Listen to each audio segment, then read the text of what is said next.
When is the last time that you were criticized for something in your ministry? It's one of the biggest challenges that many church leaders will face. Stephen Furtick is our guest this week discussing how he learned not to let criticism keep him from God's work. It's all in episode 46 of the Church Leaders Podcast. Welcome to the Church Leaders Podcast, where we're helping you lead better every day. And now here's your host, podcasting from scenic Colorado Springs, Colorado, Andrew Hess. Thanks for tuning in to episode 46 of the Church Leaders Podcast. I'm Andrew Hess, your host, and this week we're talking with Stephen Furtick. Stephen Furtick is the lead pastor of Elevation Church in Charlotte, North Carolina, and is the author of several books, including the newest title, Unqualified. We asked Stephen to join us on the show and talk about a challenging time in a leader's life, and that's when you face criticism, either from inside or outside your ministry. And he had some great answers, great things that has helped him process through criticism that he's received in his own ministry. And now, here's my conversation with Stephen Furtick. Well, Stephen Furtick, it is such a great honor to have you on the Church Leaders Podcast. Thanks for being with us today. Thanks. I'm happy to be a part. And you're the pastor there at Elevation. And tell us, for those of us who are listening who might not know as much about Elevation, tell us the quick story of how God started this work. Okay.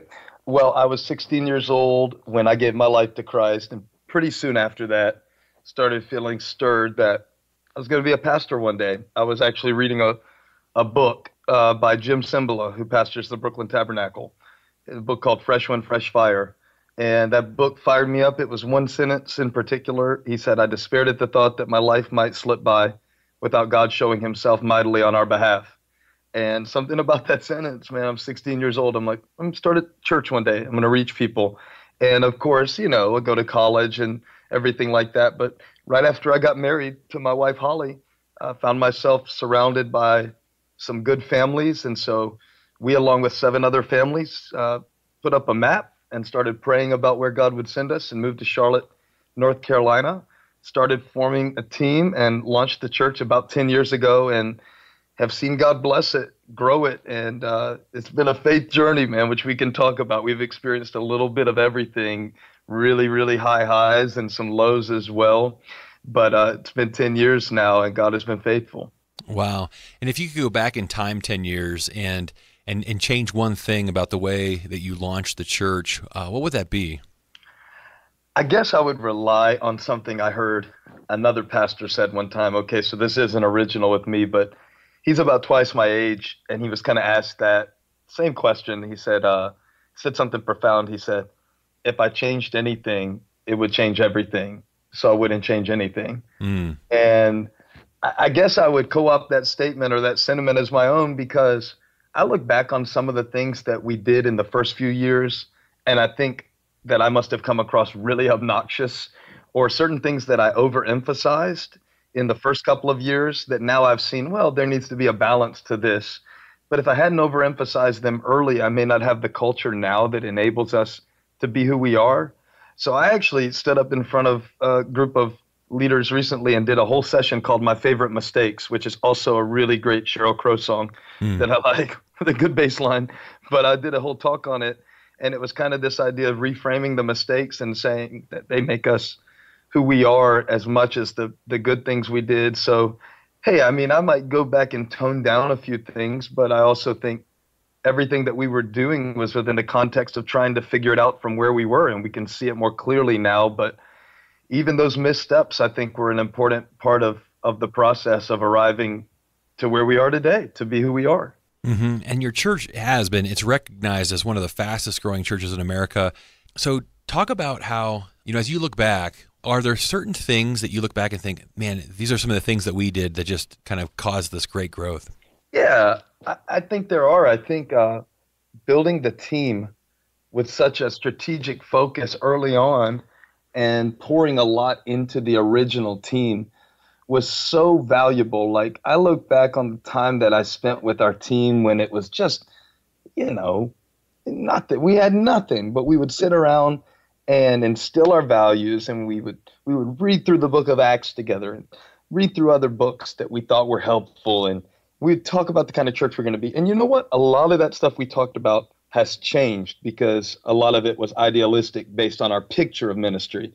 And then actual people come along and screw up all of your plans that you had for how you're going to start a church. But the formation of that team and getting that team so far, like my whole team that started with me is still with me. They were all with me at my 10-year anniversary, which I think is pretty rare that the original team would still be there, but it kind of speaks to their character and their commitment to the vision. So creating that depth, that sacrifice that started the church and making that the DNA, it was in the culture from day one. And so then the next group and the next group that came to be a part of the church, they were emulating in many ways the faith of the group that started it. So I really attribute a lot of that to taking the time to build the team from the beginning rather than me doing things. I was focused more on developing them and how we were going to think and how we needed to operate, as well as a tolerance for people not loving what we do. I think at several junctures early on, we had the opportunity to modulate, to meet the preferences of people who were coming along, and the courage to stay true to who we were. Sometimes that was a style thing. Sometimes it was a substance thing. Sometimes it was regarding our focal point, but not compromising for the short-term gain of a family that could tithe or just having a little bit of numeric growth, and keeping in mind who we were and working toward that relentlessly. I think that was really important. And I think some of that was God testing our commitment to the vision. It also enabled us to stay really focused on what mattered to us. Mm-hmm. And for the young leaders out there that are probably in that same stage of building the team, I like what you said there about how important that was. Is there a piece of advice as they're looking at different people and and thinking about who is the team that is the right team for us? Is there something you might say to that young leader? Yeah, it starts with your concept of what the team is going to look like, because I was recently preaching with a Lego box. I had a Star Wars Lego set, and I brought it up on stage and showed everybody the picture on the front of the box. And then I took out the pieces and dumped them on the stage and talked about how the pieces don't look like the picture. You know, I wanted the ship, but I got these pieces.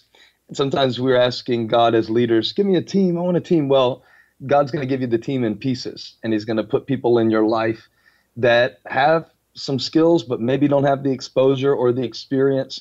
And I think sometimes we think that the team is like a Build-A-Bear store where we go in and get all the essential elements of what we want this team member to be and that team member to be. But even Jesus didn't choose his team pre-assembled. He went out and found them and trained them and put up with them and was patient with them. So I think having an expectation of your willingness to invest in the team that you want to build will serve you well, rather than waiting for a prefabricated super team of Avengers to drop down out of the heavenly ministerial team supply store. Mm-hmm. And I love that. That's such a neat thing to do, a way to illustrate. As you look at yourself, as you've grown as a preacher, are there things that have shifted in your own preaching? Like if you compared your preaching now to 5 years ago? Yeah, hopefully I'm a little less defensive. I look at some of the early preaching clips, and I'm sure I'll look at the preaching that I'm doing today and see a lot of things that make me cringe too in 5 or 10 years. But I see a lot of defensiveness and proving myself and a lot of that I hope is becoming less and less. But some of the stuff that you're starting out preaching about establishes your foundation, and then hopefully you can build on it. So for instance, in the early days, it was all that I could do to just deliver the content. Now, hopefully I'm able to explore whether it's in scripture or whether it's connecting scripture with real life at a deeper level. And so I don't know that my philosophy of preaching has changed as much as my approach has, because hopefully I've gained not only the confidence of repetitions, but here's one thing that has changed. When I first started preaching, my first question in coming to the sermon was, how will this preach? In other words, is it funny? Is it entertaining? Will people cry? Does it rhyme? All these things. Will they clap? Can I get them up on their feet? It was more of a reaction-based approach. Not because I had evil intentions, just because I was learning how to do this thing week in and week out. But now it's not so much how will this preach? I'm asking myself, what kind of person will this preaching produce? And now I'm getting more into the idea of not just the reaction in the moment to the sermon, but the response. And I try to think toward that a lot more, And so hopefully my preaching reflects more of my understanding and concern with that process of how people's lives are really changed. Mm. And tell us about kind of your process, like when you're preparing a sermon, is there kind of a rhythm that you have? And I'd love to hear if there's any tools that you particularly love to use when you're preparing to preach. Well, you've got me on my favorite topic right now. I live for it. I'm not a CEO who happens to preach. I live to be able to communicate God's truth to people. That's something that I've been passionate about, like I told you, since I was 16. So I'm always trying to grow in it. I'm not saying I'm great at it, but I am growing and I am obsessed with it. So from that standpoint, I don't look for an idea that I can explain right away. When I'm looking for a sermon, what I'm looking for is an idea that I can explore, that I can seek the heart of God, the mind of God, and look for unexpected connections. So I'm starting with a text, and I don't even know what my sermon is yet, but I know that I have new territory that I want to learn about. And so now I've figured that if I will devote myself to something that scares me, Ken Burns, the documentary maker, said, "We are looking for ideas large enough to be afraid of again." I love that because I feel like that's what I'm looking for when I'm looking for a sermon to preach. Something large enough to be afraid of, something about faith or something about God or something about the connection of two concepts that don't seem to go together, or attention and culture and how all of that combines with the truth of God's word. I'm looking for something that scares me, that I don't even know the answer to, but the question is riveting. So then I'm spending time with my commentaries, man. I've got logos on my iPad. I can work on my sermon while my kid is playing baseball. That's amazing. I mean, I don't try to look at it during his game, but practice is pretty boring. So I might be over there working on a sermon in Evernote with Expositor's Bible Commentary, Word Biblical Commentary. I have the NIV application commentaries in my office. Those are my three main ones. I use some pretty basic stuff. I'll Google stuff. Sometimes I find that it doesn't have to be an expensive resource. I love to connect an idea from a magazine like Psychology Today. I may search their database if I'm preaching on isolation and find what interesting articles have been written about that from a psychological standpoint, even if it's secular. And that may illuminate one concept. But I'm really looking for something that lifts, typically coming from the text, and then an unexpected connection. I'm looking for an unexpected connection. That could come as I find the mega theme of the passage that I'm studying. I may be turned on by a word or a concept or a connection within the context of what came before the miracle that I'm preaching about, but something to create an unexpected connection. And then I want the sermon to be one thing. I don't want 3 modules of 3 points with 3 stories of when I trick-or-treated when I was 17 thrown in so I can buy time. I want the sermon to be one thing. I want to be able at the end of my sermon to reference back to something at the beginning, and it all comes together. And so for me, that process would take all week. I would be working on my concept right up until when I preach it, and I would preach it 3 different times, and it would change a lot throughout the weekend that I preach it. But my main concepts would be pretty concrete. Mm-hmm. And then after a weekend where you've preached your sermon, a lot of pastors talk to us about kind of what they experience after a sermon. You know, it's kind of like they talk about like, you know, just the whole process of getting ready for it. Is there a way that you kind of, you know, process after a sermon or reflect on, you know, how things went? Yeah, my wife encourages me. I know that there are a lot of preacher jokes about, you know, your wife being your worst critic and the car ride home and all of that. But I don't really have the emotional stability to handle that from my wife. I need her to lie to me if it wasn't good. I need her to tell me it was. So then I'm going more for critique. I'm my own worst critic. So I'm typically watching it back in pieces. I can't watch it back all at one time. But after I've preached it, some of the times that's when I will mentally rewrite the sermon. And I'll be able to think more clearly after I preach it in points than I am before because I don't have the pressure of actually preaching it. So I found out that thinking about the sermon after I've preached it, even if I never preach it again, is a way to expand my ability and expand my perspective and my insight, because when the pressure is gone, my creativity flows a little more. So I'll even open up a note and write a title on it called What I Wish I Would Have Said and get it out of my system. And that helps me develop and stretch a little more. So hopefully I'm clearer next time. I think that's a good practice. Just being able to process, because I think pastoral ministry, there's such a grind of every week you've got to preach.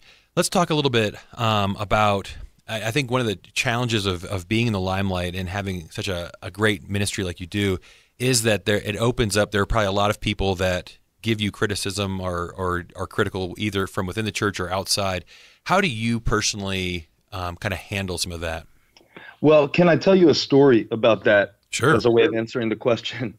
I was getting ready to go preach a couple of months ago, and I had a sermon on in the background on YouTube. And after that sermon finished, I saw a recommended for you thing pop up on YouTube, and it was a, algorithm. YouTube tells you what to watch next. So I put my faith in the hands of YouTube and clicked on the thing, and it was a theologian who was being interviewed, and they were asking him a question about church culture, and then they went into a lightning round where they asked him different topics and names and what he thought about them. And I knew who the guy was. In fact, I had been assigned one of his books in seminary. He's legendary, very brilliant guy. And I kind of walked away from the room where it was playing, and I was getting ready, and I heard them say my name. They asked him what he thought about me in the lightning round. And I came back in to see what he would say, and he dropped his head and sighed and exhaled, the mention of my name was toxic to his system. So I'm bracing for what he's going to say about me. And he summed up my whole ministry and life with one word, and the word was unqualified. And he said it real definitively, unqualified. It's just like a gavel in a death penalty case, unqualified.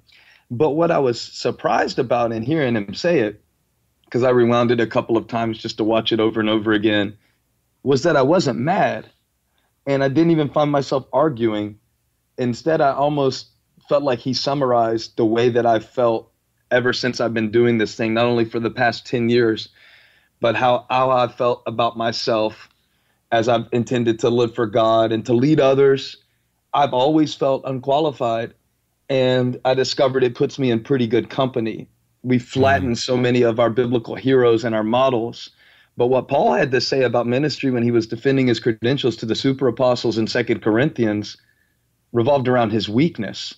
He said, I can list my pedigrees. I am this, I am that. I do have gifts, I do have accomplishments. But when I am weak, then I am strong. So what I did, instead of getting offended by the theologian's comments, I actually wrote a book with the title Unqualified. That's my new book, and it's about how God uses broken people to do big things. And for me, it's been a process of acceptance, because we can talk about critics, and some days they bother me more than others.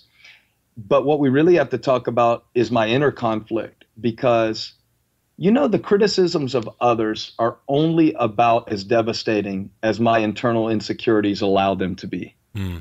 When I know that God approves of me and I'm being faithful to his assignment on my life, I'm able to deal with that stuff. When I'm not in a good place, when something's a little off in my rhythm, even compliments don't register in my heart. Even encouragement doesn't register. So I'm learning that it's not those external voices, but it's really the relationship that I'm in with myself, my anointing, my assignment, and my God that determines how I process that and whether I go forward with it. The more I learn that, the more I can see, hey, put that on my business card, unqualified. Put it right there in my Twitter bio. I'm unqualified. I make no apologies for who God made me to be. I have a lot to learn. I've made mistakes. I will continue to, but I'm also called. And so my confidence is in my calling, not my qualifications. And that's helped me so much, both to deal with what people might say on YouTube and what I say within myself, because that's where the real internal struggle is with me, is what I know about myself, not what somebody else thinks about me. That's such a powerful answer. And I really do think there's a lot of people in our audience that are going to be really helped by that. And just how do we process some of these things and to recognize, I think you responded so humbly to that, because even as I hear that story, I want to kind of defend you a little bit, like, oh man, how could he say that? But thanks, man. but yeah, the way you just processed it, it's like, yeah, that spoke to me. Let's change gears a little bit and talk about your leadership habits. What would you say is the most important meeting you have in a given week? Well, I just had this flash of wanting to be really spiritual and say, my daily meeting with Jesus. I'm not going to say that. My biggest meetings shift because I operate the church from two sides, creative and strategic. I'm better at the creative stuff. My mind tends to think that way. The strategic stuff sometimes is not only laborious to me, but can often feel a little bit outside of my strength zone. But they're both so important. Once a month, I get up in front of the whole staff, about once a month. It can go a little longer than once a month. In the earlier days, it was every week. But all of those serve a different function. And I found out that when I'm concentrating too much on one of those and not allowing the other ones to have their time, if I'm not meeting with our campus pastors who oversee our different campuses and my focus is on the creative aspects of the church, then there's going to be a leadership gap. And so there's really not one most important every week meeting as much as there is almost an algorithm and a balance and a rhythm that we have to maintain so that my attention is not only being focused in the places of my preference, but in the places of my priority, which don't always line up. Mm-hmm. Tell us about, like, as you're trying to develop staff culture, what is the kind of the staff culture you're working to develop, and how do you determine if somebody would be a fit in that culture? Yeah, it's trial and error. I've had a lot of my team stay with me for almost the entirety of the church, and I've had a lot of people come and go as well, so it's certainly not a science. It's an art. But we've done a couple of things that I think are worth mentioning within staff culture. Number one, just trying to make this a place where you would love to raise a family. I have a goal for our staff kids to grow up wanting to take their parents' job, because what could be better than to be on Elevation Church staff? So I would throw 2 parties a year for staff kids. And honestly, we've been doing stuff like this on a smaller scale since we were very small. Now it's bigger, but it was the same principle when we were little. I would give birthday presents to every staff kid in our church every year. That is systematized. It's important to me. We would give quarterly date night gift cards to our staff. Several events throughout the year that our staff looks forward to, traditions that we built in, fitness challenges that we do together, scripture memorization challenges that we do together. I made a list the other day of what we've tried to do to make our staff culture a place where you can grow and thrive. And after I made the list, I thought, man, I need to cut back on some of this. It's gotten way out of hand. But then I stepped back from it and said, if the people who do this, if the people who are making it happen and sacrificing for it are well fed, if we feed the troops, they'll be able to win the battles. And I really place a premium on the fact that the people who are closest to the action love it the most. So that's in my values and what we teach. We have a kind of mandated set of values that guide the way we do things called our code that we've developed and tweaked over the years that aren't so much based around our theology, but just our practice. And we really try to not only drive that into the staff with teaching it, but living it and enforcing it through the way we do things.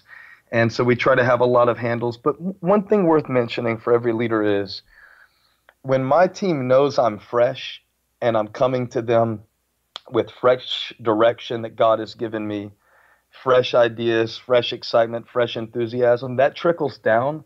And so I'm always trying to find fresh ways to restate the same values and trying to come at it in different ways. And that's really helped our team, I think, stay on their toes through the years and stay excited about moving forward.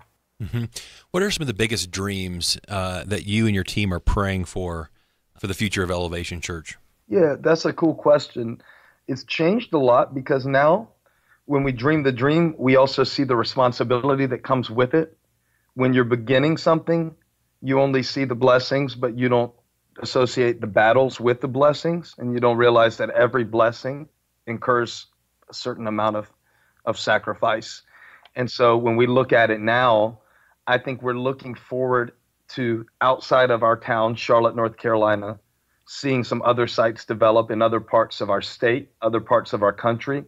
But to do that, we're having to raise up leaders. So while we're dreaming on one hand about impact and exponential impact and all of the numeric goals and the geographical reach we want to have, our real focus isn't so much on the goals, but on the growth that's going to need to happen within our leaders to make that happen. So I'm excited about raising up more leaders from within our team who can carry out the vision, because without all of that, it's kind of a fantasy.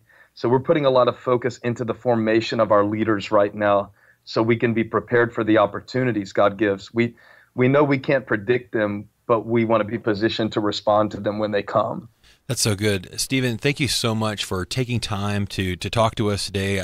Leaders are going to be so encouraged about your responses and the way that you're leading there. So thank you so much for your ministry and for taking time to share with us. I'm glad to do it, Andrew. Thanks for having me. Big thanks to Stephen Furtick for joining us this week as our special guest on the Church Leaders Podcast. If you enjoyed this episode, it really helps us if you take a few minutes to subscribe, rate, and review us in iTunes, and consider sending this episode to someone you know that might benefit by listening to it. Also, you can always download the show notes for each episode at ChurchLeaders.com/podcast. The show notes always include resources mentioned in the show and links to some of our guest top content on ChurchLeaders.com and from around the web. As always, if you have ideas on how we can improve this podcast or guests that we should talk to on the show, you can email me directly at podcast@ChurchLeaders.com. Those emails come right into my inbox, and I always enjoy hearing from you, our listeners. Thanks for listening, and we'll see you again next week. You've been listening to the Church Leaders Podcast. For articles, videos, and free resources that will help you lead better every day, visit our website, ChurchLeaders.com. Thanks for listening.